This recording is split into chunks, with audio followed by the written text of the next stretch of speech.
That's a great blues note, and suddenly, as soon as you add that in there, you're in the world of the blues. In my last video, Samurai Guitar gave me my first ever blues lesson. We covered an intro to the 12-bar blues, we talked about soloing using the pentatonic scale, and more. So watch that video if you haven't. But in this video, we're going to go even deeper and talk about the famous blue notes, as well as more complicated and in-depth soloing ideas. Here we go.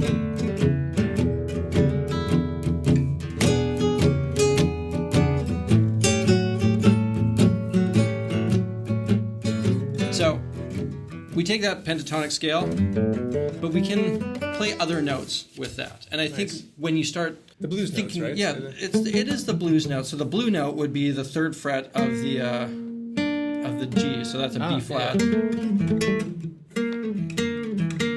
Okay. And that note is like distinctly not in. Yeah. That's a flat 5 of the E. Of E, yes. Yeah, exactly. And so the flat 5, sharp 4 is like. Cool. That one sounds very, very bluesy. Sure. With that note, I'm never just going to sit on that because it's pretty harsh. Okay. I should say, again, with this, I wouldn't do it, but maybe you would do it. And that's the beauty of this, is if it sounds good to you, go for it. There's no rules here. Okay. These are just kind of guidelines and expectations. So if you want to just sit on that as you play the E7, I wouldn't do that, but that doesn't mean you can't. But I mean, do you think about it as a passing? You pass through it from A coming to B? Yeah, it's a passing tone, or if I were to intellectualize it, I'm thinking we're just going to like touch that every now and then to give it a flavor, but we're never going to sit on that and highlight it. Okay. That's how I would intellectualize it, but the goal with this music is that you're never thinking about it. And that's when the best stuff happens, is when you essentially turn off the thinking part of your brain and you just let it flow out of you as if it's like a flow state. Cool. You got to put the work in to get to that point where you never have to think anymore, and it's just, you turn your brain off and it just happens automatically. Right. But that's the ultimate goal. When I talk about these things about like playing A7 or any of that, like you don't want to, you want to have thought so much about it, you don't need to think about it. So when you say, how do I think about it? I don't really. I just kind of, I'm imagining a melody at the same time I'm playing it. It happens. So with that note, that's a great blues note. And suddenly, as soon as you add that in there, you're in the world of the blues. Today's video is brought to you by Classical Guitar Pro. That's my brand new online classical guitar course, which is 6 hours, 53 videos. It's a whole curriculum designed to teach you what you would normally learn in the first 6 months to a year of classical guitar lessons. So if you want to learn classical guitar but are stuck, struggling reading music or struggling to learn the techniques, check out classicalguitar-pro.com to learn more. So why don't we play another blues progression, and I'm going to let you add that note in there and see what you think of that one. Okay. 1, 2, 3, 4.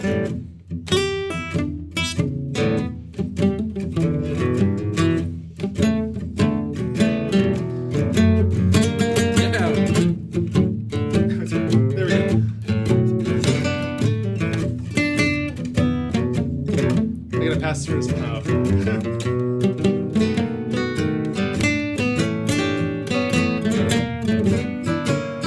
I'm not happy with this at all. It's hard to use it.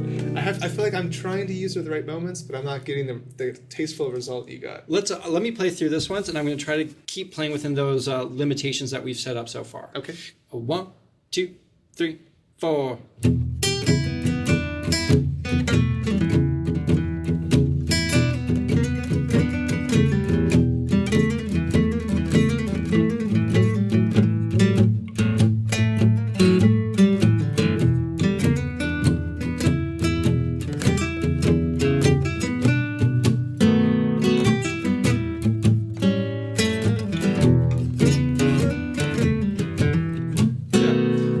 So you like this one, and then you go. Yeah, so I guess I'm kind of venturing out of that first little bit of the pentatonic scale. I can't help it. I don't know. It's like, it's kind of just an instinctual thing where you've played enough blues solos. I totally get what you're saying. I love all of this, and it's a little bit like you were saying in the classical guitar lesson. It's like you learn all this good stuff, and I just really want to go practice for a while and come back to like lock it all in, because I see what you're doing and I think, okay, I think I get the gist of it, but it's hard to do it instantly. You need like the hours of jamming to kind of like make it to do it without thinking, as you were saying. And right now, I'm kind of calculating everything. Yeah. I think it's kind of like spoiling the raw. Well, that's the nature of that's truly what the nature of the blues is too. It's like, it's an interaction in real time that you're just expressing whatever this is within you. In the same way, like when you're doing classical stuff, you're taking your notes that are pre-planned, and then the emotion that you put into them is in the moment. But with the blues, you're kind of more focused on the notes are the thing that you're bringing in there that you've never played before. Yeah, in that specific combination. And when it just hits just right, like when you play something, you're like, wow, that sounded great. It's like such a great feeling. And it's okay if you hit a wrong note. Half the time, you hit a wrong note, just hit it again, and people are going to think you're doing it on purpose. Right. Who said that? Something like whether or not that was a right note depends on the next note you play. Mm-hmm. Makes a lot of sense in this type of style. I think less in classical. Yeah, there are no such things as wrong notes. I don't think there's always a way that you can tie a note in, and you can use them as like passing tones leading to other things. So why don't we go one little step further, and I think that will be far enough with our blues guitar lesson. Okay. So the one other thing that I think makes such a huge difference is each one of these chords. So far we've been thinking of this blues scale as a blanket scale. We're just going to pick notes, throw them over top of these chords. Right. But each chord, those are three different chords. There's similarities and a relationship they all have. But I'll treat each of these chords a little bit differently. That was my next question for you, because the first thing I encountered when we were jamming is that I was thinking about what chord to be playing now, what am I harmonizing over? Because if you're not aware of the chord changes, you can play some, not ideal dissonances. So when do you think I'm now in the 4 chords, so now these combinations work? I'm now in the 1 chord, so these combinations work? If I were to really break it down, there's for sure an element of that at play, but again, it's more of an instinctual thing at this point. The way that I will think is like, so over the E, over the 1 chord, I'm thinking that the flat third, the G is going to sound good, but also the natural third, so the G sharp is going to sound good. Yeah. So if I'm playing over that 1 chord, I'm going to try to highlight it by doing like...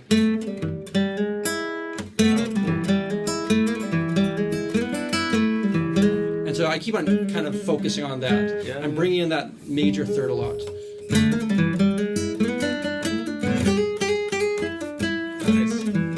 So I'm hitting that, I'm kind of seeking that note out a bunch. And if you want to take it one step farther, you have the B7. B7 is an interesting chord because there's a lot of ways you can approach the ways that you play over top of the B7. So you could, like, the difference here, the new note that you're introducing here would be the D sharp.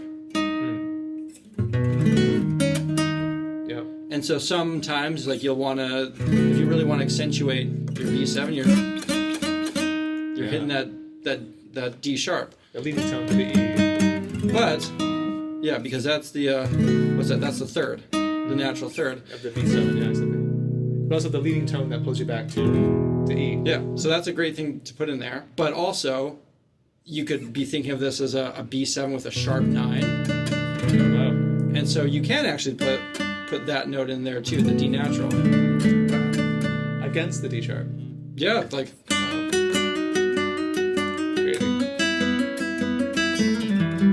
So that's like a thing I could play from the turnaround. Why don't we just do just the turnaround, and I'll try to show you how I might bring that in there. A 1, 2, 3, 4.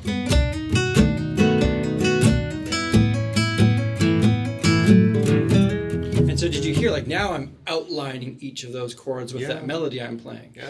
One of the things that is kind of boggling my mind right now is I am trying to quantify the harmony of each chord, and then like what are the dissonant intervals you're adding, because when I improvise in figured bass, which is the Baroque style of improvisation, you read off of a bass line, and then there are numbers with what works in the chord, and there are dissonances that are allowed in those styles. But these dissonances are so hard to predict. I mean, we're in E major. I just think you're thinking too much, and naturally I like to think about it and intellectualize it as well. Yeah. But that's not the nature. Like, you think of where this music came from. It came from essentially folk people who there was a lot of illiteracy, a lot of poverty there. They weren't writing this down and trying to figure it out. Sure, there's some of that in there, but that's not the heart of this music. It's just you're expressing a thing that you've heard a million times, and you don't know why. And that's a hard thing, I think. It's been a hard thing for me to get away from, because I really like to figure it out and learn why. Why? It's hard to avoid. Yeah, the analysis, it sounded good, so I did it. That's it. And that comes from just hours and hours of learning it. Yeah.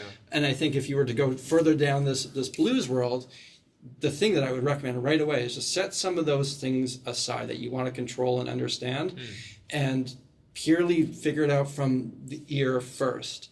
Cool. And then down the line, you might say, okay, well, now I want to think about why that works. And you're like, oh, okay, now I understand it. Yeah. But really, I learned it first and foremost through the feel and through the ear. And I think that's the way to do it. You know what this reminds me of? It reminds me of in Spanish folk music and like flamenco music, which, you know, it comes from gypsies in like Spain who like you know, they weren't people approaching this music from an analytical point of view. They were jamming on guitars. Exactly. You get this very guitaristic chord, E major, and then at some point somebody, you know, surely accidentally went here, and this is the same shape, and it sounds fantastic. Yeah. And in my master's degree, I remember analyzing some type of like pseudo flamenco kind of Spanish classical guitar piece, and they use this chord all the time. And to theoretically analyze this chord, you have to, it's like a polytonal chord with F major tendencies with E, and analytically it's just like so convoluted. But really, what is it? It's a happy accident. Yeah, it's a happy accident, and it sounded good, so they did it some more. Yeah. And I think that's the root of a lot of blues stuff, is it sounds good, so I'm going to do that a bit more. So it's one of those things where that might be a motif that often recurs. So All these little motifs are like built into your muscle memory in a way that is so evident because you're not, I can see what you're saying, you're not thinking, it just comes out of your fingers so naturally. one of the first things we did in our classical lesson was I had to think about my element of touch, which was like completely different, really fun. But with the blues, it kind of develops naturally, and you do things like these little scrapes. And like these little techniques that I don't even know what the name is for these, but they're just, you hear them, and so much of the sound as well, like your timbre is like you're using like sometimes like snaps, like sometimes the tone, like it's like a snappy tone that if I'm thinking like a classical guitarist, we don't ever want this type of like snappy sound. We never use that. Well, it's always pure sounds. It doesn't sound as good on a classical guitar, I would say, but when you put that on electric, which is where a lot of blues is played, or a steel string, there is a gentle side of it, but a lot of the time you're expressing like raw human emotions, and you're hitting things hard. And I think that would be like... Because pain, the blues it's about pain. It's a music of suffering is where it comes from, and there's a gentle side of that. Like you hear guys going like... But it's like also there's that toughness within there that's whatever that is, that it's not quite as gentle as like the way that a classical guitarist might play that stuff. I love it. And so I would say like that's an introductory lesson to the blues, and I hope you enjoyed it. This was great. I mean, you expanded my mind here a lot, and I love the concept of kind of like turning off the analytical side and just feeling it through hours and hours of experience. So this is great, man. Thank you. Yeah. Thanks for having me. It's been a treat. All right, well, I hope you guys enjoyed. If you're not already subscribed, please just subscribe to Samurai Guitarist. I love his videos, and I hope you check them out. So, thank you. Thank you. Till next time. See ya.